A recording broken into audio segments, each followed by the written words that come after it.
just out is titled Betrayal, the Final Act of the Trump Show. John, it's great to see you. Congratulations on the book. So much news coming out of this book. I mean, is this, what we saw today, just the latest example of what the former president's Republican Party is now? You know, it's so reminiscent of what I saw in 2019. I don't know if you remember this, but there was a video shown at the Doral Trump Resort in Florida at a Republican event, a pro-Trump event, that showed an animated Donald Trump shooting down and stabbing and mass murdering people in a church that were CNN, ABC, news organizations. It's so reminiscent. I mean, so what Gosar did is entirely keeping with what we have seen Donald Trump himself do. When you hear Gosar say in his statement tonight that that he's a warrior for Trump, how much does the former president need to hear those things, live for those things? He absolutely lives for those things. I mean, I went down and visited him in the writing of this book at Mar-a-Lago. Had a couple of interviews with him. But all he wanted me to know was how many people were coming down to see him. How they all, it's like Grand Central Station, he told me. It's his version of a rating. Yes, and I also described the scene where at dinner, when he comes in for dinner, all the guests at Mar-a-Lago stand and applaud. He loves the adulation. Obviously, it was a tough transition going from being at the White House, where they play Hail to the Chief when you walk in the room. So he's tried to recreate it. And the Republicans, the fact that they are all defending Gosar, were you surprised that only two would censure him? Well, I think that Dana got, as she often does, exactly at what that was about, and that's the fact that they were going to strip the committee assignments. And I would have loved to have seen a vote that didn't strip the committee assignments, just to see how many Republicans would refuse to actually simply condemn his words, because this was condemn, but also take away his committee assignment. I mean, it is striking that it's just Liz Cheney and Adam Kinzinger, just those that were willing to stand against the Republican leadership and serve on the January 6th committee. But I mean, in all the reporting that you did for the book, privately, do Republicans on the Hill, I mean, do any of them express embarrassment, shame, concern about the future of the party? Oh, yes. Oh, yes. And I'm sure Dana can talk to this because she's spent so much time with them.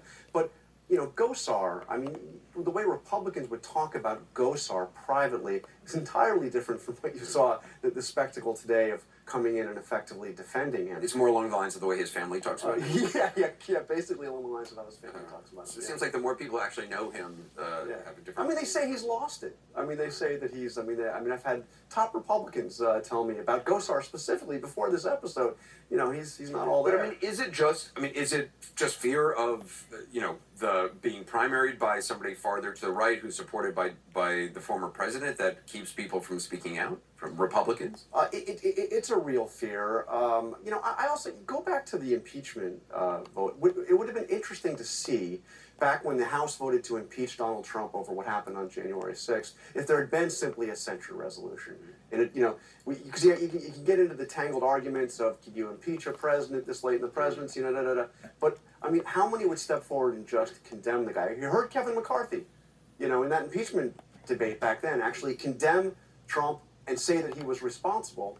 He survived, although, let me tell you, when I talked to Trump, he's still bitter at McCarthy for doing that. Well, I mean, he's also obviously bitter at McConnell. He called him a broken old crow, Mitch McConnell. He talked about that, saying that he should resign. It reminded me of what came out in your book, of something he had said to the head of the RNC when he was leaving the White House. He was going to create his own party, and she said words to the effect of, well, you can't do that. And he said, he didn't care about the party. I mean, Mitch McConnell there's a lot of things you can say about Mitch McConnell, but he's certainly a loyal Republican who's worked very hard for Republican values.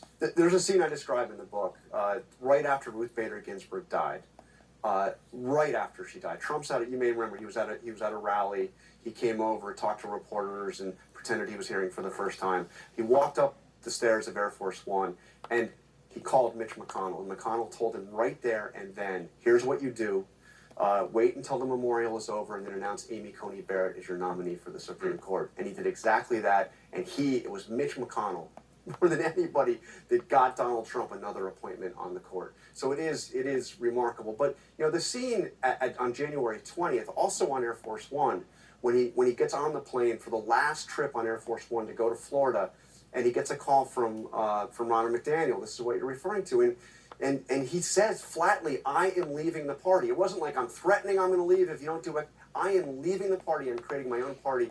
And she pleads with him, you will destroy all of us. We will all lose. You will destroy the party. And all those who've worked for you. And he didn't care. He thought they should be punished because he lost. Everybody should lose. John, stick around. We want to talk more about that, a lot more about John's book, how John's reporting